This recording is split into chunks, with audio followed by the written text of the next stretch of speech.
अध्याय 16। श्री गणेशाय नमः। हे परशुधर जमदग्नि कुमार परशुराम, आपकी जय हो। अब उपेक्षा न कीजिए। ब्राह्मण का अपमान आपसे सहन न हुआ और तदर्थ आपने सहस्त्रार्जुन को दंडित किया, ब्राह्मणों का संरक्षण किया। अब इस समय ब्राह्मणों के विषय में आपको कैसे नींद लग गई? उनकी तरफ से आप क्यों आंख मूंद रहे हैं? आप आंखें न मूंदिए, ऐसे निश्चिंत न बैठिए। वर्तमान समय बड़ा कठिन है। सारे प्रयत्न आपकी कृपा के बिना असफल है। आर्य संस्कृति की रक्षा आपकी कृपा के बिना असंभव है। गजानन महाराज की माया बड़ी अलौकिक है। मुंडगांव में पुंडलिक नामक एक गजानन महाराज का भक्त रहता था। उसकी महाराज पर अटूट श्रद्धा थी। वह शेगांव नियमित रूप से आया करता था तथा सदैव महाराज का चिंतन करता रहता था। उसी गांव की एक भागाबाई नाम की ठकुराइन थी। उसकी निष्ठा कहीं पर न टिकती थी। बड़ी दाम्भिक थी। दंभ का आडंबर भराकर स्त्री पुरुषों को ठगना ही उसका धंधा था। एक बार वह पुंडलिक से बोली, अरे, तेरा जन्म व्यर्थ चला गया क्योंकि तूने सद्गुरु की शरण नहीं ली। गजानन के दर्शन को तू नियमित जाता है, उन्हें सद्गुरु मानता है। क्या उन्होंने कभी तुम्हारे कान में मंत्र दीक्षा दी? अरे, विधि के बिना कभी गुरु होता है? गजानन, शेगांव का गजानन तो पागल है। तेरा ज्वर ठीक हो गया इसलिए तू उसे मानता है। यह तू काकतालीय न्याय को बलि मत चढ़।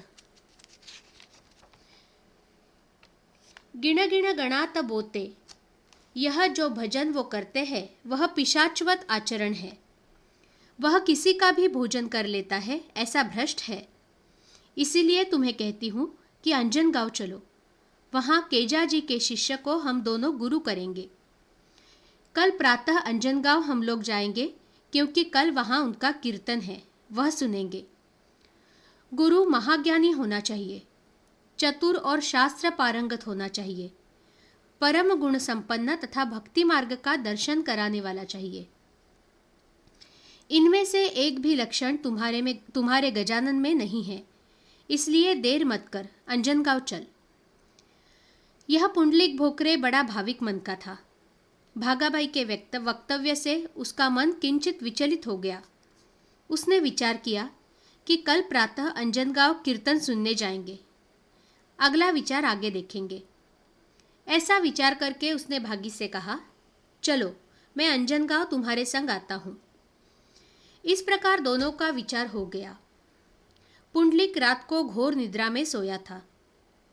3 पहर रात के समय समर्थ के समान एक दिगंबर पुरुष खड़ा हुआ और बोला, अरे पुंडलिक, तू उस भागी के साथ गुरु करने अंजनगांव जाने वाला है क्या?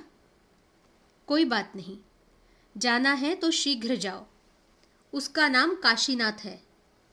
पागल, वहां पहुंचने पर तुम्हारा भ्रम दूर हो जाएगा।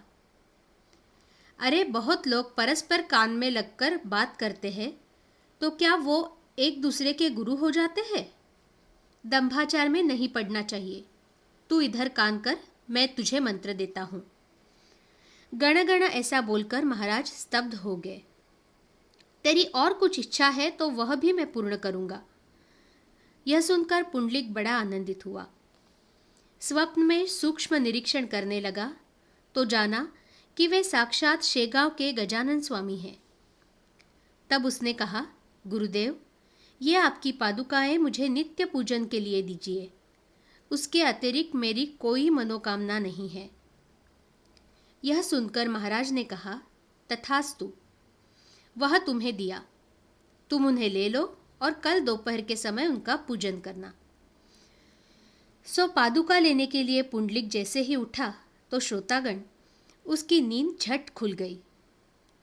उठकर चारों ओर देखा तो कोई नहीं दिखाई पड़ा और पादुकाओं का भी पता नहीं। वह बड़ा असमंजस में पड़ा।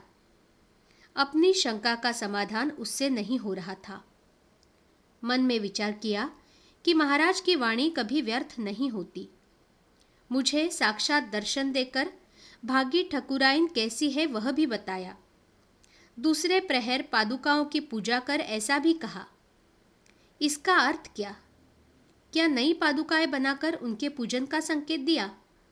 यह कुछ समझ नहीं पड़ता। मैंने चरणों की पादुकाएं मांगी, वह उन्होंने दी, फिर मैं नई क्यों बनवाऊं? इस प्रकार के अनेक तर्क पुंडलिक कर रहा था। उसी समय उसके घर ठकुराइन भागाबाई उसे बुलाने आई और कहने लगी, पुंडलिक, अब अरुणोदय हो गया है, रास्ता दिखाई पड़ने लगा है, सो मोक्ष गुरु करने अंजनगांव चलो। इस पर पुंडलिक ने कहा, भागाबाई, मैं अंजनगांव नहीं आता, तुम्हारी मर्जी हो तो तुम जाओ। मैंने जो एक बार गुरु कर लिया श्री गजानन महाराज, वह मैं नहीं छोड़ूंगा, ऐसा मेरा निश्चय है।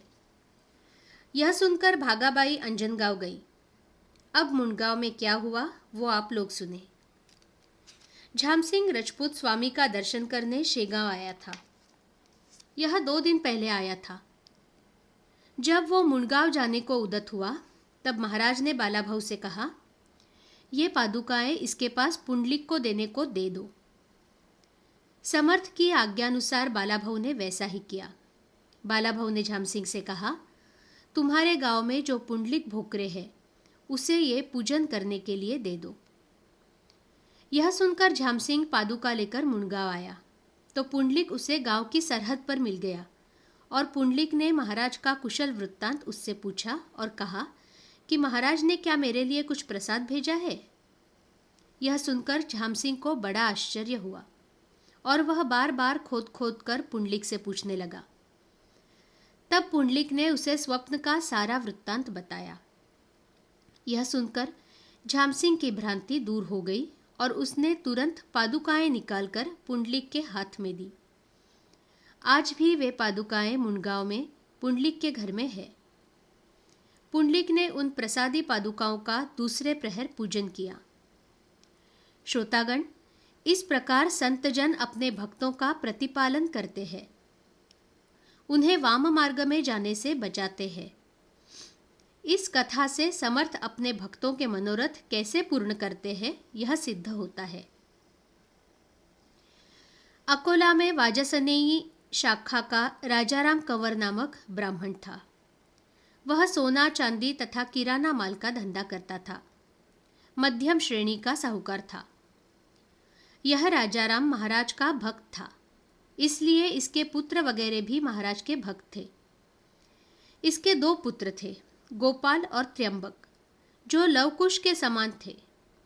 छोटा पुत्र जो था उसे व्यावहारिक भाऊ नाम से पुकारते थे। वह डॉक्टरी पढ़ने के लिए हैदराबाद गया। बाल्यकाल से ही त्र्यंबक को देवध्यान था और कोई भी संकट पड़ने पर वह समर्थ का स्मरण करता था। वह भागा नगरी मूसा नदी के किनारे बैठकर महाराज का ध्यान करता। इस प्रकार भाऊ बचपन से ही समर्थ गजानन का भक्त था। एक बार विद्यालय के अवकाश में वह घर आया तो उसे महाराज को भोजन कराने की इच्छा हुई। उनको प्रिय पदार्थ बनाकर ले जाने का विचार आया, किंतु यह सब कैसे होगा? मन में वह बोला, गुरुदेव, अब मैं क्या करूं? मेरी माता मर गई है। बचपन से ही मेरे घर पर और कोई नहीं है। नानी नामक मेरी भौजाई है, किंतु वह बड़ी क्रोधी है। मेरी ऐसी मनोकामना है कि आपके सब प्रिय पदार्थ बनाकर आपको भोजन कराऊं। जवार की रोटी, अंबाड़ी की भाजी, प्याज तथा गरम बेसन, हरी मिर्च इत्यादि। किंतु मेरे भौजाई का स्वभाव जानकर भला ये सब पदार्थ बनाने में कैसे कहूं, क्योंकि बालक का हठस्थान केवल माता ही होता है, अन्य नहीं। ऐसा सोचते हुए भाऊ शांत चित्त एकांत में बैठा था। सो किसी काम के लिए उसकी भौजाई नानी वहां आ गई। उसको देखकर वह अपने देवर से बोली, देवर जी, आपका मुंह क्यों उतर गया है? काहे की चिंता कर रहे हो? यह सुनकर भाऊ दीनता से बोला, भौजी, तुम्हें क्या बताऊं जो मेरे मन में विचार है। पूर्ण अधिकार रहे बिना मनोरथ पूर्ण नहीं होते। फिर तुम पर तो मेरी पूर्ण सत्ता नहीं, अतः तुम्हें बताकर क्या फायदा। सुनकर नानी ने कहा, अरे तुम मेरे छोटे देवर हो, बड़ी भौजाई माता के समान होती है, सो कोई पर्दा न रखकर तुम्हें क्या चिंता है सो बताओ। यह सुनकर भाऊ हंसा और अपनी भौजाई नानी से बोला, नानी, आज मुझे लगता है कि गजानन महाराज के प्रिय पदार्थ बनाकर शेगांव ले जाऊं और उन्हें भोजन कराऊं। अगर आप करोगी तो आपको भी इसका पुण्य लगेगा और मेरा काम भी होगा। यह सुनकर नानी हंसकर बोली, बस इतनी सी बात के लिए तुम कुम्हलाकर चिंतित थे? बताओ क्या क्या बनाना है। गजानन महाराज की कृपा से अपने घर में किसी भी चीज की कमी नहीं है। सुनकर भाऊ ने सब बताया और वह नानी भी बड़े प्रसन्न मन से जल्दी से रसोई बनाने में लग गई। भाजी, रोटी, बेसन तथा एक अंजलू भर हरी मिर्च अपने देवर के सामने लाकर रखी। 3 रोटी, 3 प्याज, चना दाल का बेसन तथा उसके ऊपर मक्खन हर रोटी को लगाया और देवर को देकर बोली, अब आप शेगांव जाओ, क्योंकि समय थोड़ा है, गाड़ी जाने वाली है। ये गाड़ी अगर नहीं मिली तो सब भोजन की सामग्री व्यर्थ हो जाएगी। भोजन के समय पर ही पहुंचना चाहिए। नानी ने जब ऐसा कहा तो भाऊ अपने पिता को पूछकर जब रेलवे स्टेशन पर पहुंचा तो 12 बजे की गाड़ी जा चुकी थी, जो जानकर भाऊ बड़ा विकल चित्त हो गया। वह विमनस्क हो गया, नेत्रों में जल भर आया और कहा, महाराज, इस समय आपने मेरा त्याग क्यों किया? मैं मूलतः दीनहीन हूँ, फिर महाराज को भोजन कराने का पुण्य मुझे कैसे मिल सकता है? जैसे काग को मानस सरोवर का लाभ नहीं हो सकता। मुझसे कौन सी अक्षम्य गलती हो गई जिससे कि यह गाड़ी छूट गई? हाय रे दुर्दैव, तुमने अच्छा दांव साधा। यह स्वल्प सेवा भी गुरुदेव की मेरे हाथ से न होने दी। यह मेरा पाथेय यदि ऐसे ही रहा तो मैं भी भोजन न करूंगा। यह वचन त्रिवार सत्य है। यह वचन त्रिवार सत्य है। फिर महाराज की प्रार्थना करने लगा, हे कृपा के सागर गुरुदेव, इस बालक की उपेक्षा मत करिए। इस पाथेय का सेवन करने शीघ्र पधारिए। आपका अधिकार बहुत बड़ा है। एक क्षण में आप केदारनाथ के दर्शन को पहुंच जाते हैं। फिर इतनी सी दूर आने को क्यों आनाकानी कर रहे हो? मैं आज्ञा नहीं कर रहा हूं, प्रेम से आवाहन कर रहा हूं। इसमें आपका किंचित भी अपमान नहीं। दूसरी गाड़ी को अभी 3 घंटे देर है, तब तक आपका भोजन हो जाएगा। ऐसा विचार करते हुए वह वही भूखा बैठा रहा। चौथे पहर 3 की गाड़ी से शेगांव आया। जब कंवर दर्शन करने मठ में गया तो योगीराज अपने आसन पर बिना भोजन किए बैठे थे। पास में अनेक पकवानों से भरे नैवेद्य के थाल रखे थे, जिसका मुझसे वर्णन नहीं किया जाता। किसी में जलेबी घेवर तो किसी में मोतीचूर, किसी में पायस तो किसी में श्रीखंड पुरियां थी, किंतु इनमें से किसी को भी स्पर्श महाराज ने नहीं किया था। बाला भाऊ थालियां लाकर रखता और कहता, महाराज, 1 बज चुका है। जब आप भोजन नहीं करेंगे तब तक भक्तों को प्रसाद नहीं ग्रहण होता। उसकी वे बाट देख रहे हैं। आपसे प्रार्थना करने की किसी में हिम्मत नहीं, इसलिए मैं यह कह रहा हूँ। तो महाराज ने कहा, इस समय आग्रह न करो, थोड़ा रुको।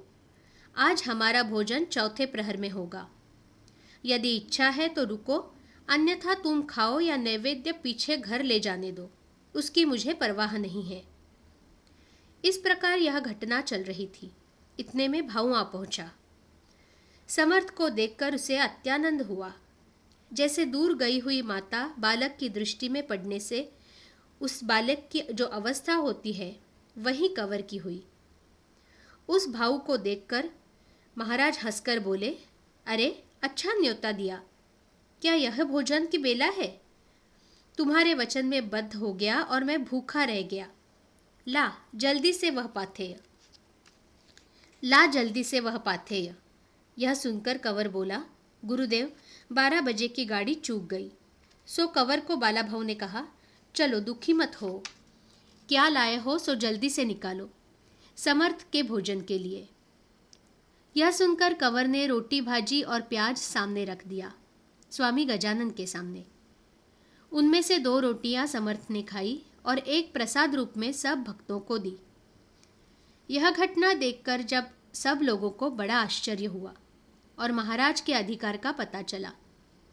महाराज वास्तव में भक्त वत्सल है। यह घटना देखकर सब लोगों को भक्त विदुर की हस्तिनापुर की घटना याद हो आई, जिसमें भगवान श्री कृष्ण ने दुर्योधन के पकवानों को छोड़कर विदुर घर कुलत्थ का सेवन किया था। वैसे ही महाराज ने पकवानों को स्पर्श नहीं किया। कंवर की रोटियों पर स्वामी जी का चित्त रिझा था। भाऊ ने भी शेगांव में समर्थ का प्रसाद ग्रहण किया, क्योंकि सद्भाव उदित होने पर ऐसा ही होता है। इसके बाद समर्थ ने कंवर से कहा, अब तुम अकोला जाओ, अगले वर्ष डॉक्टरी पास हो जाओगे। तब कंवर ने कहा, गुरुदेव, आपकी दया मुझ पर हो, बस इसके सिवाय मुझे और कुछ नहीं चाहिए। ये आपके दिव्य चरण ही मेरी निधि है। आपकी दिव्य मूर्ति का चिंतन सदैव हो, यही मेरी प्रार्थना है। ऐसा बोलकर कंवर अकोला चला गया। समर्थ अपने भक्त की उपेक्षा कभी नहीं करते।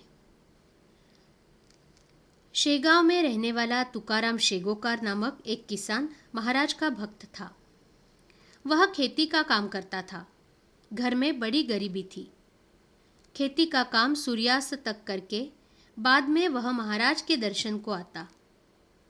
कुछ देर बैठकर फिर खेत में चला जाता। वह महाराज की चिलम भर कर देता और चरणों का दर्शन लेकर चला जाता। इस प्रकार का क्रम कई दिनों तक चलता रहा। भाग्य चक्र बड़ा विचित्र होता है। वह किसी को नहीं छोड़ता। जो ललाट में लिखा होता है वह होकर ही रहता है।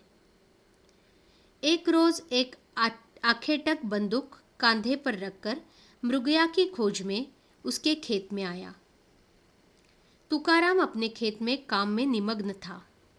वह प्रातः की बेला थी। सद्यः सूर्योदय हुआ था। तुकाराम अपने खेत में अंगीठी सेकते बैठा था। उसके पीछे धूप के झुरमुह में एक ससा बैठा था। वह आखेटक ने देखा और उसको मारने के लिए लक्ष्य संधान कर बंदूक चलाई, जिससे ससा तो मर गया, किंतु छर्रों में से एक छर्रा तुकाराम के कान के पीछे लगा। छर्रा बड़ी गति से लगने से अंदर मस्तिष्क में प्रविष्ट हो गया। तुकाराम को दवाखाने लाया गया। डॉक्टरों के अथक प्रयत्न करने पर भी वह छर्रा निकल नहीं पाया। तुकाराम को भयानक सिरोवेदना होने लगी। रात को यत्किंचित निद्रा नहीं लगती थी। सब प्रकार के दैवी संकल्प इत्यादि करने पर भी उसको कोई लाभ नहीं हुआ। इस अवस्था में भी वह मठ में जाता और नित्य परिचर्या करता। ऐसे में एक भक्त ने उसे कहा, अरे तुकाराम, डॉक्टर वैद्य छोड़ दे। इस संसार में साधु सेवा जैसा दुख का नाश और उपाय नहीं है। उनकी कृपा होने पर तुम्हारी यह पीड़ा अवश्य नष्ट हो जाएगी। तू नित्य मठ के आसपास सफाई किया कर, जिससे महाराज की सेवा भी होगी और तुम्हें पुण्य लाभ भी होगा। किंतु अपने पिता के समान दांभिकता से यह काम न करना। सदैव शुद्ध भाव धारण करना। यह सुनकर तुकाराम ने मठ का परिसर झाड़कर आईने के समान स्वच्छ निर्मल रखना शुरू किया। इस अवस्था में वह 14 वर्ष तक सेवा करता रहा। एक रोज बड़ी आश्चर्यकारक घटना घटी। झाड़ते झाड़ते उसके कान में से छर्रा झटक कर जमीन पर गिर पड़ा। जैसे लसोड़े के दुबाने पर उसका बीज बाहर गिर पड़ता है। कान में से छर्रा गिरने के बाद उसकी सिर दर्द की विकृत बंद हो गई। ऐसा सेवा का प्रभाव होता है। यह बुहारने का काम वह अपने अंतिम समय तक करता रहा। प्रचिति के बिना परमार्थ मार्ग में कभी निष्ठा नहीं होती। वह एक बार होने पर स्थिर हो जाती है। इस तरह भावुक जानते हैं कि संत सेवा अत्यंत श्रेष्ठ है, महान है। यह अंधश्रद्धा के साक्षात उत्तर है जो कहते हैं, अंधश्रद्धा है वह अत्यंत भ्रांति है। अंधश्रद्धा शब्द ही गलत है, क्योंकि यह दासगणु महाराज ने स्पष्ट शब्दों में कहा है। प्रचिति के बगैर परमार्थ मार्ग में कभी भी श्रद्धा नहीं होती और प्रचिति होने पर वह श्रद्धा दृढ़ होती है। श्री दासगणु विरचित श्री गजानन विजय नामक ग्रंथ भाविकों का भवसागर तारने वाला है। शुभम भवतु। श्री हरिहरार्पणमस्तु। इति श्री गजानन विजय ग्रंथस्य षोडशोऽध्यायः समाप्तः।